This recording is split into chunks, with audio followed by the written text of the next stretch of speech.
지난주 시간에 이어서 두 번째 의의 주인자의 배우라는 제목을 갖고 저와 은혜를 나누는 가운데 있습니다.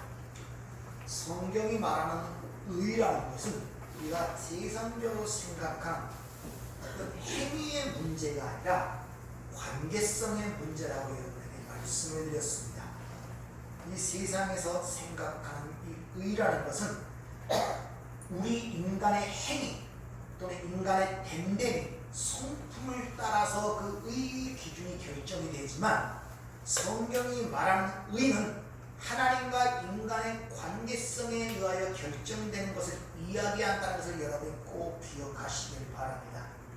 하나님과의 관계성을 의라고 그러는 거예요. 그래서 우리가 의롭다함을 받는다 그 말은 하나님과의 관계가 회복되었다 이 말이에요. 우리가 믿음으로 의로서 구원을 받는다는 그 말씀은 하나님의 관계가 회복되었다는 거예요. 그에 따라서 우리 의라는 개념을 세상에 생각하는 인간의 기준의 어떤 행위와 윤리 도덕적 행위와 그 사람의 됨됨이, 그 사람의 성품 이런 것에 의하여 의가 결정되는 것이 아님을 여러분이 잘 기억하셔야 됩니다. 사도 바울의 로마서 1장 18절부터 32절까지 내용을 보면 하나님께서 이 세상을 어떻게 보는가에 진단서의 내용이 쭉 기록이 되어 있습니다. 근데 거기서 첫 번째 언급되는 내용이 뭐냐면 하나님의 진노가 불의로 진리를 막는 자들에게 나타나므로 이렇게 시작이 됩니다. 그러니까 하나님의 진노가 어떤 자에게 먼저 나타나느냐? 불의로 진리를 막는 자들에게 나타난다는 거예요. 그러니까 불의라는 것은 조금 전에 말씀드린 그 의의 내용을 이해하고 있다면 불의는 그 뭐를 얘기하는 겁니까? 하나님과 관계없는 자들에게 하나님의 진노가 드러난다는 뜻이에요. 세상이 생각하는 것처럼 뭐 윤리도덕적 박분이라거나 사회법으로 하거나 그런 자들에게 하나님의 진노가 드러난다는 그 뜻 이전에 하나님과 관계없는 자들은 전부 다 하나님의 진노 아래에 있다는 그런 말이란 말입니다. 따라서 인간은 그 불의에서 돌이켜야만이 산자가 될 수 있다는 것을 우리는 분명히 기억해내야 됩니다. 하나님과 관계가 먼저 회복이 돼야 살 수 있다는 것이라고 합니다. 다른 말로 얘기하면 우리는 하나님의 생명력을 받지 아니하며 말 그대로 티끌 먼지에 불과한 존재라는 것을 자각을 해야 된다는 거예요. 그러므로 그렇게 하나님의 생명력을 주신 그 은혜에 감사하며 찬양하는 것이 이 인생의 목적이고 이 역사가 증명해내야 될 이유란 말입니다. 그래서 지난주에 말씀드린 것처럼 이 역사와 인생이 존재하는 목적이 뭐냐?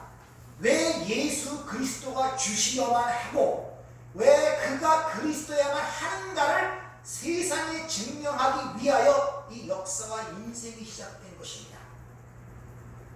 그런 목적으로 저와 여러분이 지금 이 땅에 존재한다는 것을 여러분이 아셔야 돼요. 그걸 누가 가르치느냐? 성경에서 가르쳐주고 있다는 것입니다. 성경에 하나님의 의가 뭐고 왜 인간 하나님의 의만 의존해야 살 수 있는 존재인가를 가르친 게 성경책이란 말입니다.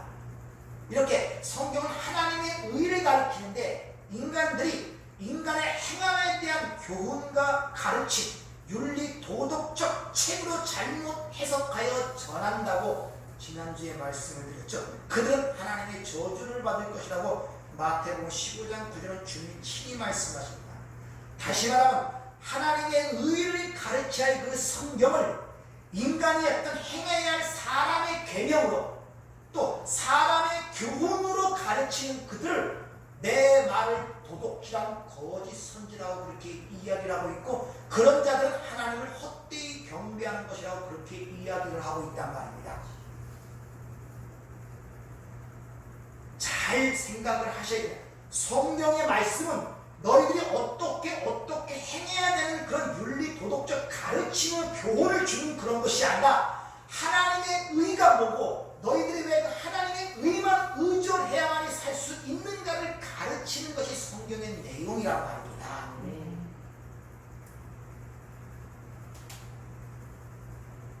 따라서 필연적으로 하나님의 말씀이 바르게 선포되는 것은 나는 하나님이 없으면 살 수 없는 존재고 나는 먼지에 불과한 존재라는 자각이 나타나야 되지. 하나님의 말씀을 들을 때 그럼 내가 어떻게 하면 의롭게 살 수 있는가? 나는 쪽으로 생각이 나가면 전하는 자가 잘못 전했든지 듣는 자가 잘못 듣고 있는 거예요. 그러니까 성경 말씀을 풀어서 해석을 하고 전할 때 여러분이 그 말을 알아들을 때 우리는 예수밖에 의지할 존재가 없구나. 하나님으로부터 생명을 받지 못하면 우리는 먼지에 불과한 존재구나. 그래서 예수 그리스도만 의지하는 쪽으로 나를 부인하고 그쪽으로 가야 되지. 그래, 내가 어떻게 하면 하나님의 말씀을 잘 지켜서 의롭게 살 수 있을까? 그리고 이제부터는 착하고 선하게 살아야겠다. 인간적 결단과 결심이 나온다면 잘못 듣고 있는 거란 말입니다. 이게 바리새인들 아닙니까?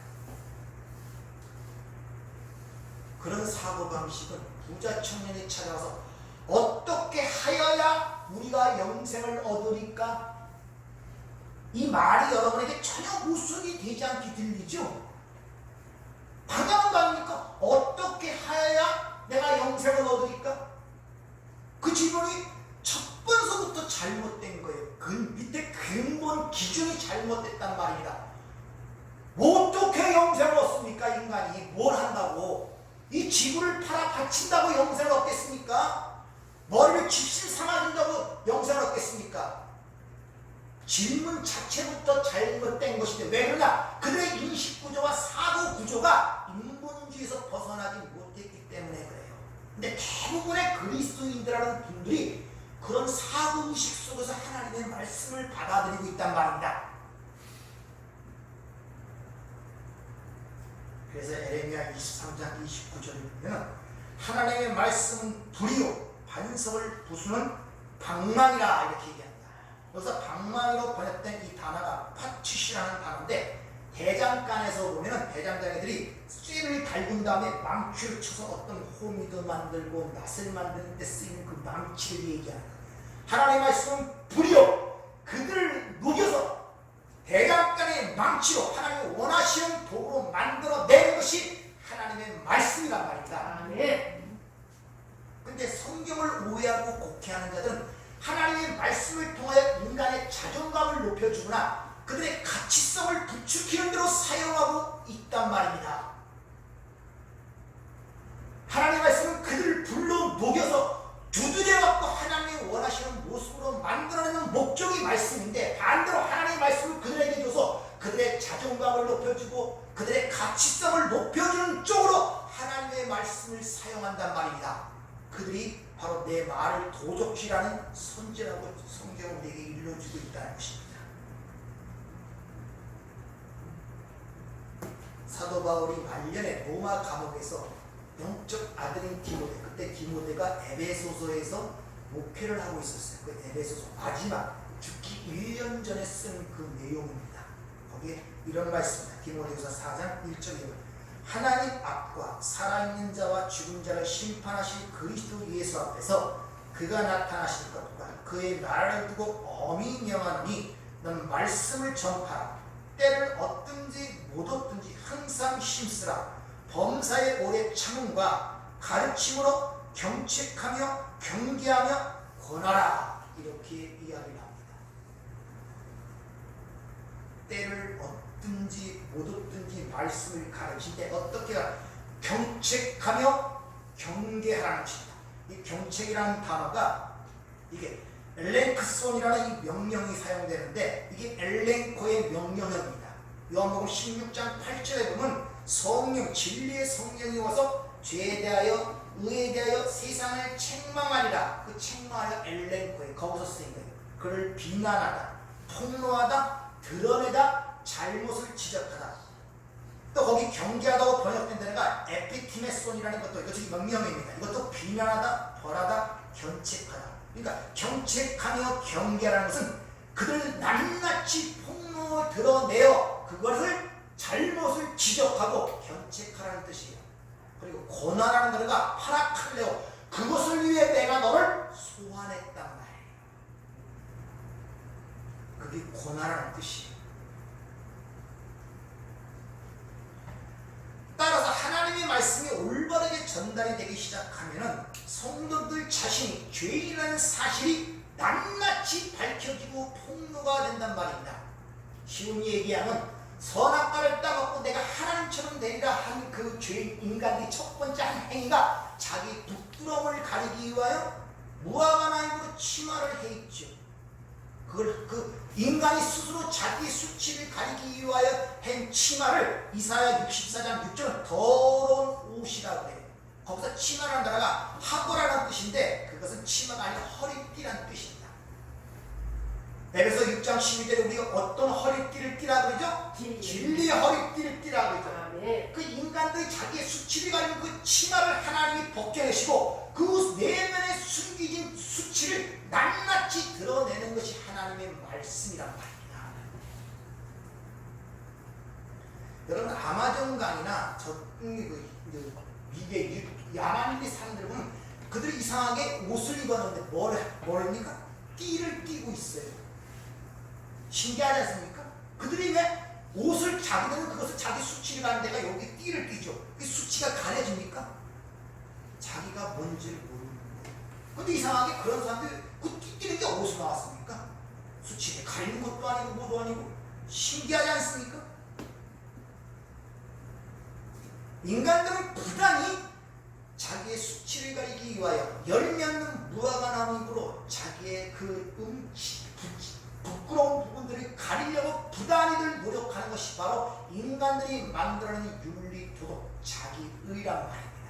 그걸 하나님이 예리한 검을 통하여 여지없이 벗겨내시고 거기에 진리의 허리띠를 둘러주시는 게 구원이라는 것을 여러분이 잘 기억하시길 바랍니다. 네.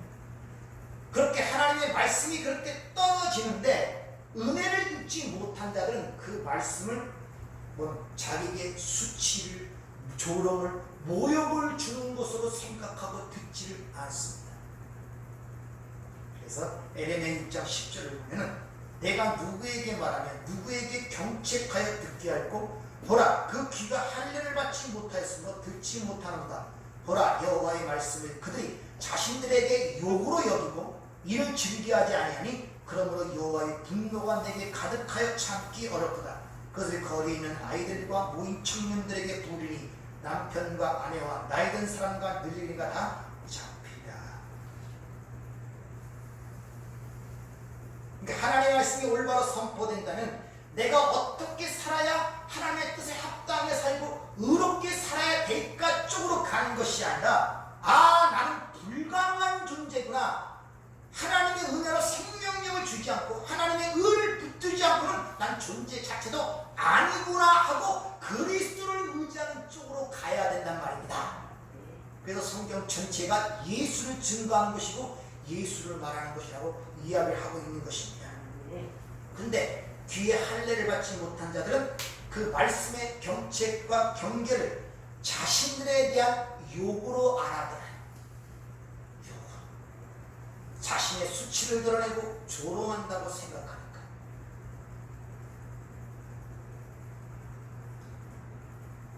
성경은 처음서부터 끝까지 하나님이 요구하시는 의는 인간이 만들어내고 행함을 통하여 쟁취할 수 있는 것이 아니라 예수 그리스도의 죽음으로만 된다는 사실을 우리에게 분명히 일러주고 있다는 것을 여러분이 아셔야 돼요. 네. 그 예표적인 사건이 자기의 수치를 가리기 위하여 무화과나무는 그 옷을 벗기고 주님이 친히 하나님께서 친히 가죽옷을 지어 입히시는 모습이 창세기 3장에 기록이 되어 있죠. 이미 거기서 예시야.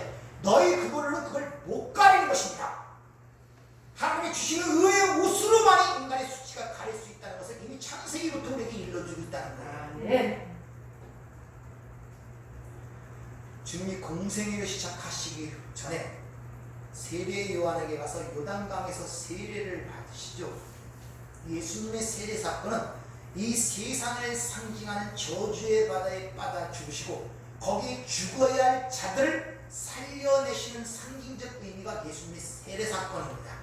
그것은 이미 노아의 홍수로부터 보여주고 있죠. 죽어야 할 자를 자들이 방주 안에 들어가 하나님의 진노의 저주의 비를 방주가 대신 맞고 그 안에 있던 노아의 8식구가 살아나는 사건을 보여주고 이스라엘 백성들이 홍해를 건너면서 모세에 속하여 세례를 받음으로 말미암아 새 사람으로 살아나는 사건이 홍해 사건 아닙니까? 그것이 다시 한번 예수가 요단강에서 세례를 받음으로 어떤 일일 것을 다시 한번 보여주고 그것이 완성된 것이 십자가의 죽으심으로 말미암아 하나님의 백성이 살아나는 사건으로 완성이 된단 말입니다.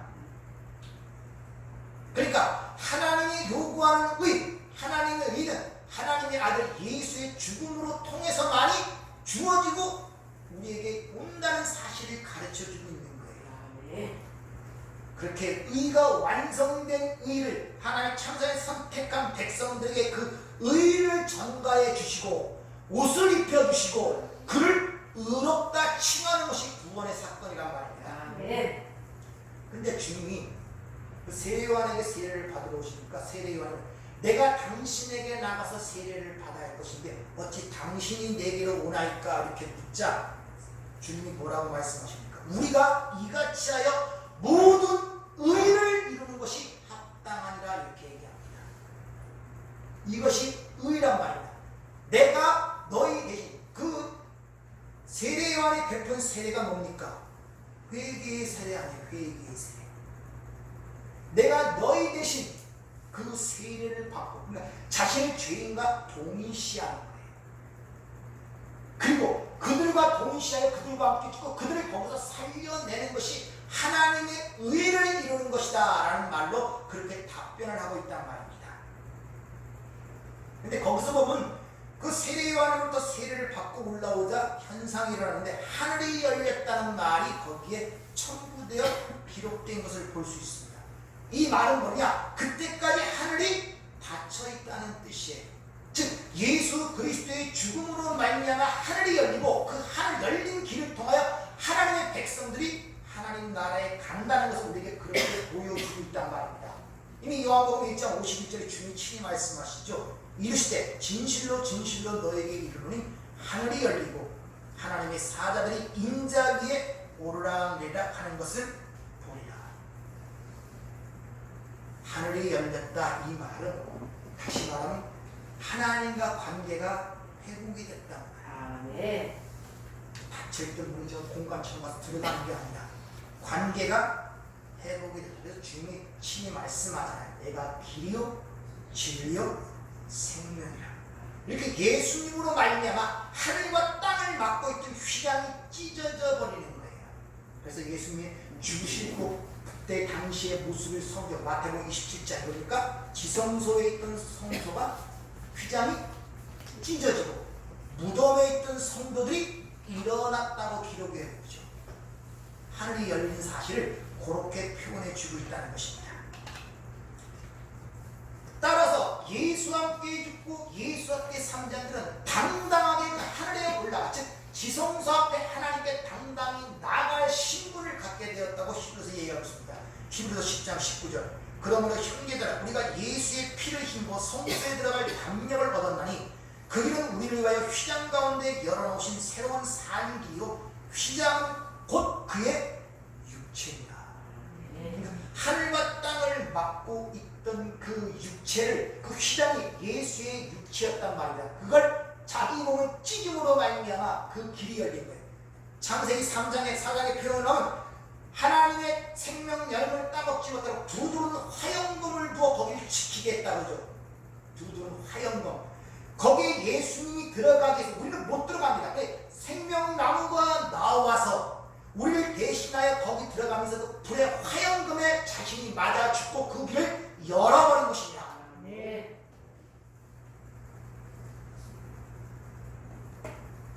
이런 전체적 내용들은 단순한 기록된 내용이 아니라 우리 삶 속에 내가 이게 내 삶 속에서 무엇을 의미하고 어떤 의미인가를 깨닫고서 삶 속에서 체험이 돼야 돼. 그 원리가 적용이 돼야 된단 말입니다. 여러분의 삶 속에서 우리가 사는 목적이 거기에요. 그래야만이 예수의 십자가만 의지할 수 있고 예수의 십자가가 왜 필요했으며 그것을 통하여 우리에게 주고자 하는 것이 무엇인가를 삶 속에서 깨달아져야 된단 말입니다. 그걸 이용하기 위해서 하나님이 여러분의 삶의 다양한 환경과 여건과 사건들을 허락을 하시는 거예요. 도대체 그게 뭘 의미하는 것인가?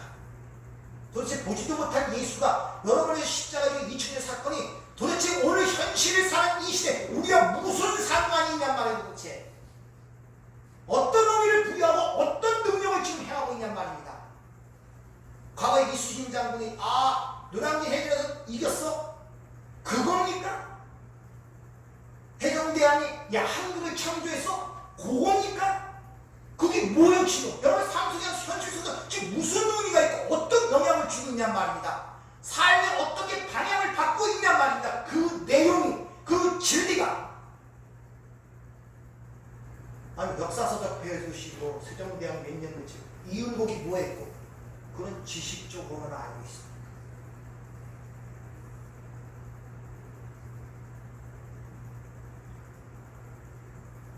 그런데 우리가 들어갈 그 보호자를 히브리서 4장 16절에 이렇게 표현. 그러면 우리가 긍휼하심을 받고 때를 따라 돕는 은혜를 얻기 위하여 은혜의 보호자 앞에 담대히 나가니라. 이제 나가는 그곳이 하나님이란 대제사장적 심판의 보호자가 아니라 하나님을 아버지라고 부르는 그 자녀들의 나가는 은혜의 보호자 앞이라는 것입니다. 이런 내용들의 감동이 여러분 있어야 돼요. 내 삶 속에 힘들고 어려울 때마다 얼마나 이런 내용이 질들이 내 삶 속에 그 다양한 부분들 속에 자유함을 주고 있는지, 그 해일처럼 밀려오는 세상의 어려움과 그 모든 수가 뛰어넘을 수 있는 그런 마음의 평안과 기쁨을 주는지, 이런 내용들이. 그런데 항상 예수와 부딪히던 자가 있었죠. 반대편에서 바리새인들.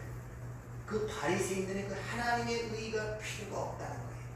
자기들이 쌓아놓은 의를 자랑하는 자들이 바로 바리새인들이란 말입니다. 그리고 주님이 그들을 향하여 뭐라고 지칭합니까? 독사의 새끼라고 하죠. 독사는 뱀의 그거 아닙니까? 뱀하면 구약에서 마귀 아닙니까? 계시록 12장에 보면 옛뱀, 마귀, 사탄이라고 하고 온천을 꿰는 자라고 그러죠. 그러면 이 바리새인들이 주장하고 자기 의를 내세우는 그 바리새인들의 행위가 곧 뭐에 그와 똑같다? 마귀와 똑같은 성품과 나타내는 것들이란 말입니다. 그러니까 잘 이해를 하셔야 돼요.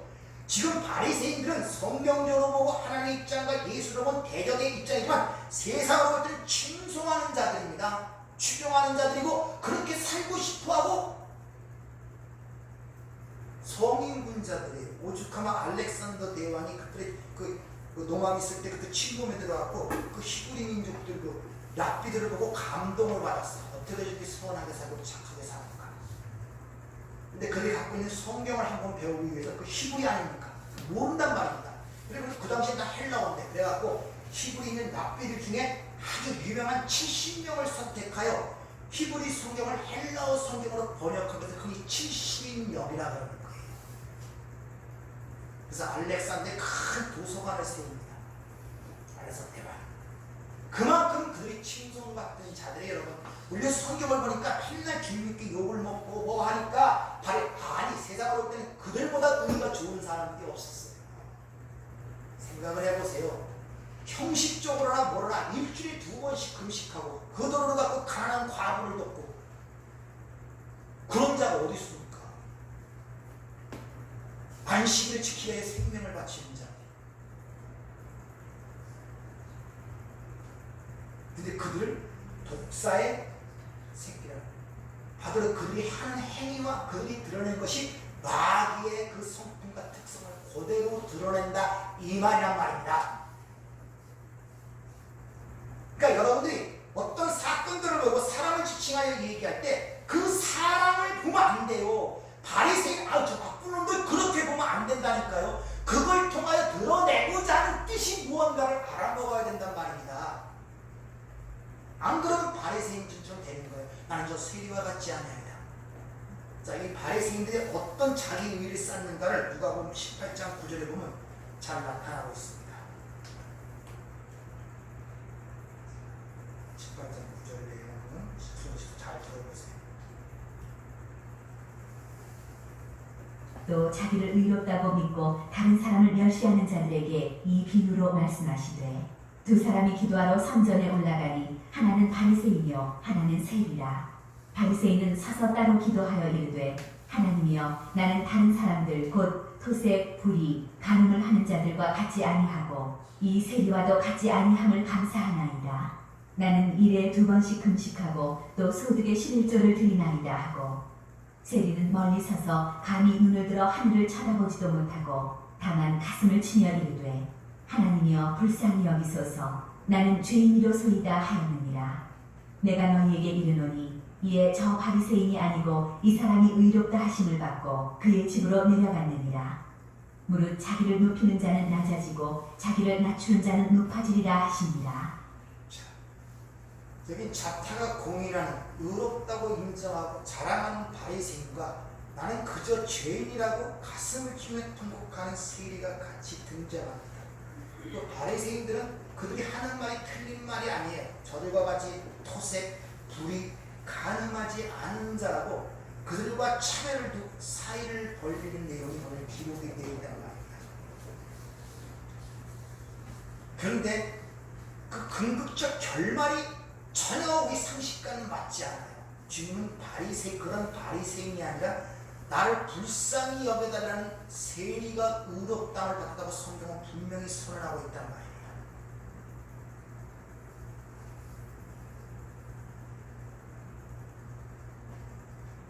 왜냐? 이 세리는 주인의 상에서 떨어지는 부스러기라도 감지덕지 못는 사람이지만 바리새인들은 그렇지 않아요. 자기가 쌓은 의가 있단 말입니다. 저들과 같이 토색, 불의, 간음하지 않은 자라는 것입니다. 차이를 두고 사이를 벌려주는 것, 그걸 자기 의로 갖고 있단 말입니다. 이해가 됩니까?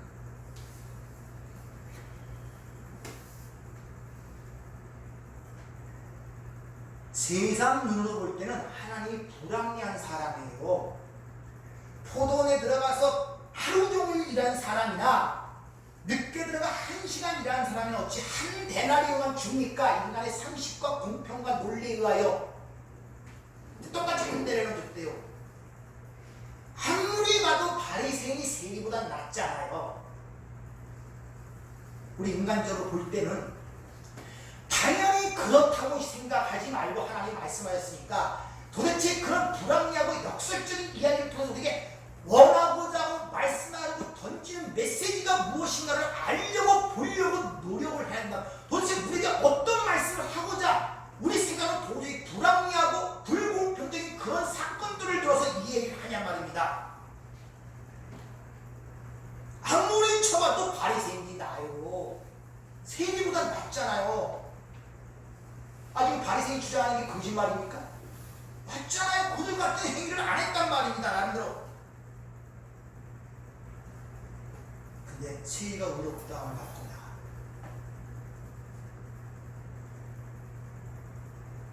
그러면 일반적으로 여러분 바리새인으로 사는 게 낫겠습니까? 세리로 사는 게 낫겠습니까?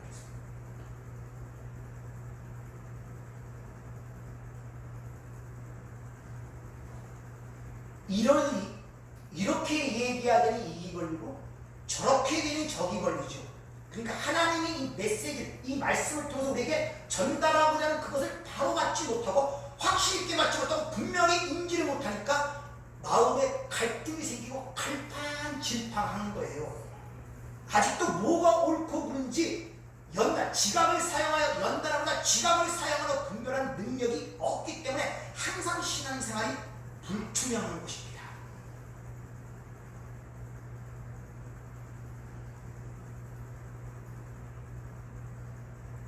누가복음 14장 13절을 보면은 이런 말씀, 잔치를 베풀거든 차라리 가난한 자들과 몸 불편한 자들과 저는 자들과 맹인들을 청하라 이렇게 얘기합니다. 차라리 그런 자를 청하라는 것입니다. 왜 그렇습니까? 그렇게 굶주리고 배고픈 자들은 그 초청에 이유를 대지 않고 초청에 감지덕지하고 감사하면서 참여합니다. 그러나 좀 더 가지고 목마르고 배부른 사람들은 절대 이런저런 핑계를 대고 초청에 응하지 않습니다. 오늘 소를 샀으니 같이 갈라야 되고 오늘 결혼식 있으니 거기 가야 되고 이 핑계 저 핑계 된단 말입니다.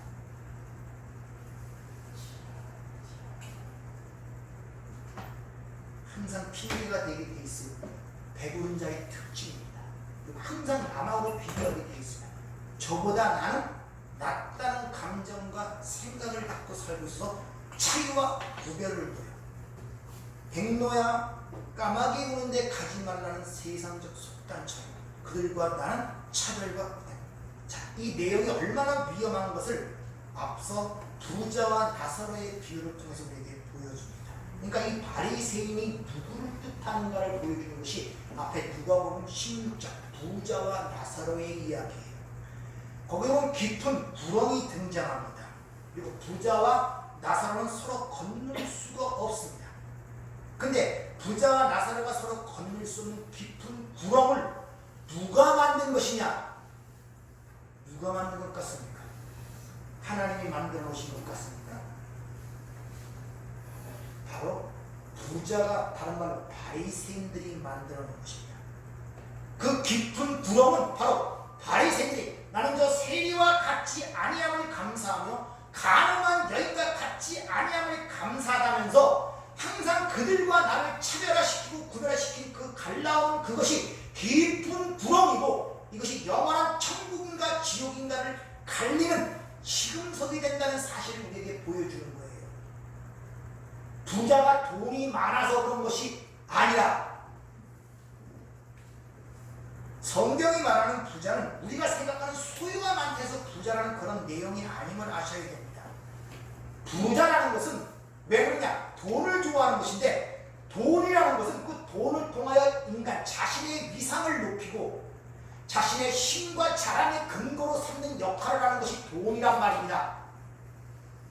그런데 바리새인들이 자랑하는 의가 돈이 행하는 그런 역할과 똑같이 하기 때문에 바리새인들을 향하여 돈을 좋아하는 자, 그들을 향하여 부자라고 이야기를 하는 것입니다. 그들이 소유가 많아서 부자라고 그러는 것이 아니라 쉬운 말로 내가 하나님 앞에 뭐라도 내놓을 곳이 있다고 생각하는 자는 성경이 말하는 부자라는 것입니다.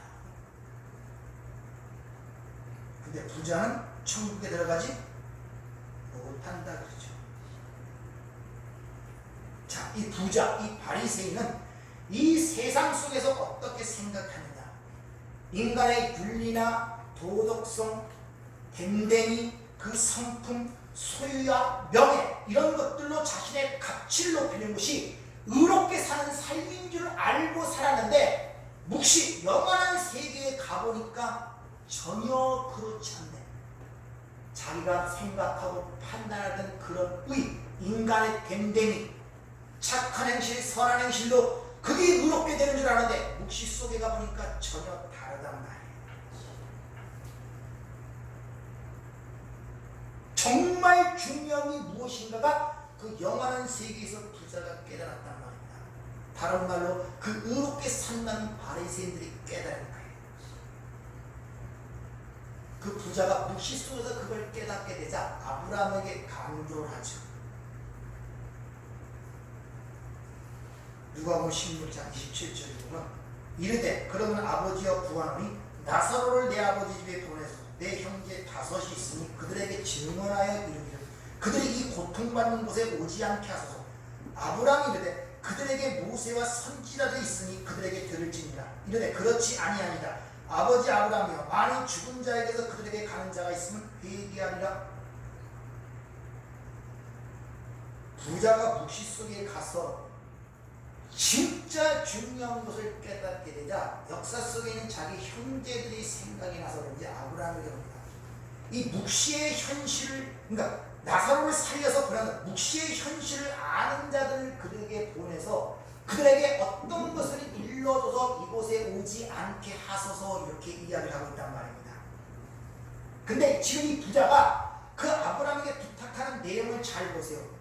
제발 좀 그들에게 가서 세상에서 착하고 선하게 살라고 이야기를 하고 있지 않다는 내용들이 여러분이 눈에 들어와야 돼요. 우리 일반적으로 다 지옥 천국이 다 그런 식으로 갈리고 있지 않습니까? 그러니까 제발 너는 세상에서 좋은 일하고 착하냐고 남에게 원망 사지 말고 그런 일 하지 말라 뭐라고 얘기합니까? 이 묵시 속의 현실, 진짜 중요한 것이 무엇인가를 그들에게 증거하여 회개하게 해달라고 지금 부탁하고 있단 말이에요. 회개하게 해달라고, 메타노이아, 돌이키게 해달라고. 즉 그들이 이 땅에 생각하는, 그들이 생각하는 인간의 도덕적 윤리적 행위나 인간의 됨됨이 명예 소유 이런 것이 아니라 그 자기 의를 버리고 완전히 돌이켜 오직 예수의 피, 하나님의 의만 의지하는 것이 이 영원한 세계에서 살 수 있는 유일한 방법이라는 것을 가르쳐 주세요. 지금 이렇게 얘기하는 거예요. 그러자 뭐랍니까? 그들이 뭐가 있다? 모세와 선지자의 그 성경이 있대요. 그 말도 믿지 않는데 죽은 자가 살아가서 얘기해도 안 믿는다. 그럼 이 땅에 모세나 성경을 얘기하는데 성경에서 그 하나님의 의만이 살 수 있다는 것을 설명을 해야 되는데 전부 다 이 성경책을 갖고 인간이 행해야 할 윤리 도덕적 그런 교육과 가르침으로 얘기를 해버리니 바리새인이 천하를 다니면서 교인을 하나를 데리고 와서 지옥으로 더 지옥 자식으로 만든다고 주님이 그들에게 한탄하시고 경고하시잖아요. 여러분은 어떻습니까? 지금 이 시대 교회 상황이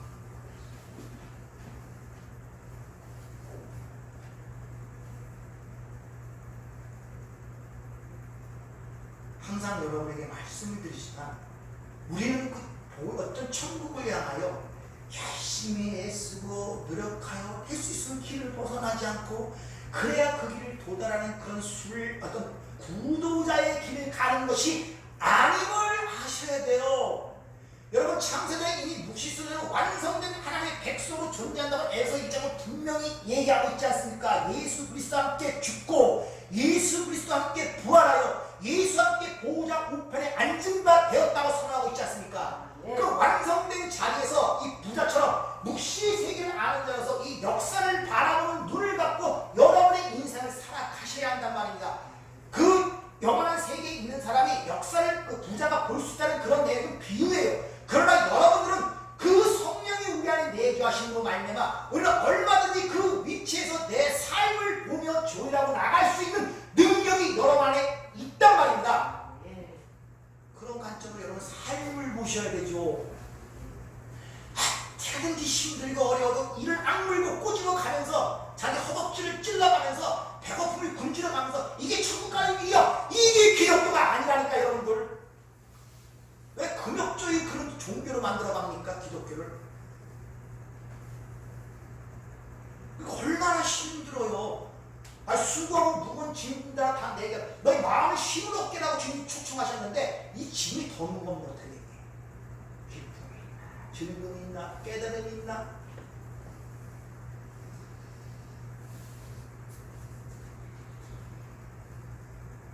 따라서 우리는 이 역사를 바라보면서 여러분 자신의 인생을 살면서 우리는 하나님께서 우리에게 거저 그 아들의 죽으심으로 말미암아 거저 값없이 주신 그 하나님의 의로만이 살 수밖에 없다는 것을 점점점 인정하며 살아가는 것입니다.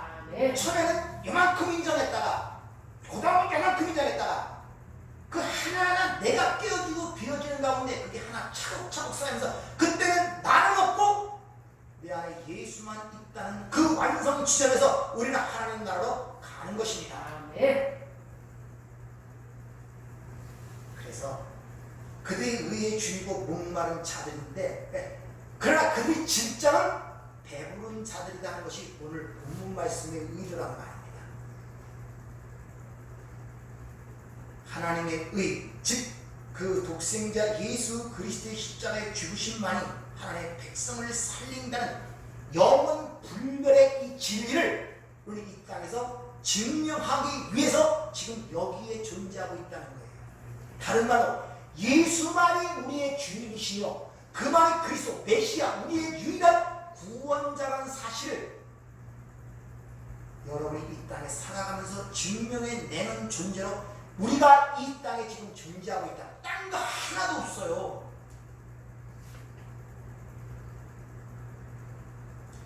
넘어서 11장 36절에 보면 사도 바울이 그런 걸 알기 때문에 감탄절을 이런 송영을 하죠. 찬송을 하죠. 이는 만물이 주에게서 나오고 주로 말미암고 주에게로 돌아갑니다.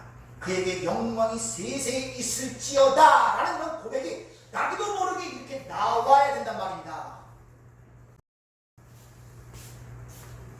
한번 여러분에게 질문을 드리겠습니다. 여러분 지금 무엇에 목이 마르고 계십니까?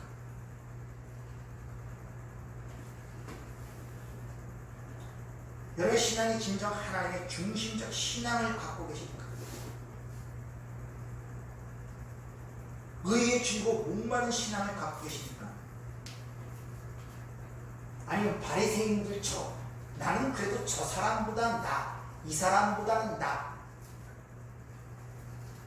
라는 식으로 스스로 배불고 자랑스러운 나름대로의 신앙을 갖고 살아오고 계십니까?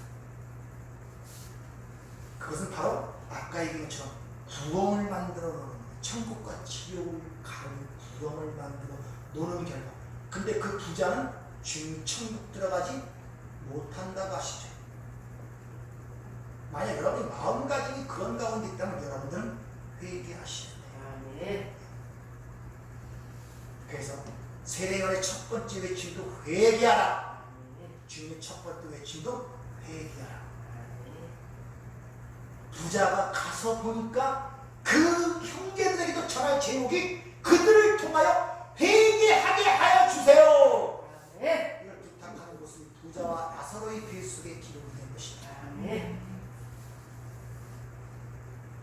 그래서 사도행전 11장 18절을 보면 회개는 생명을 얻는 것이라고 그렇게 이야기를 하고 있다는 것입니다.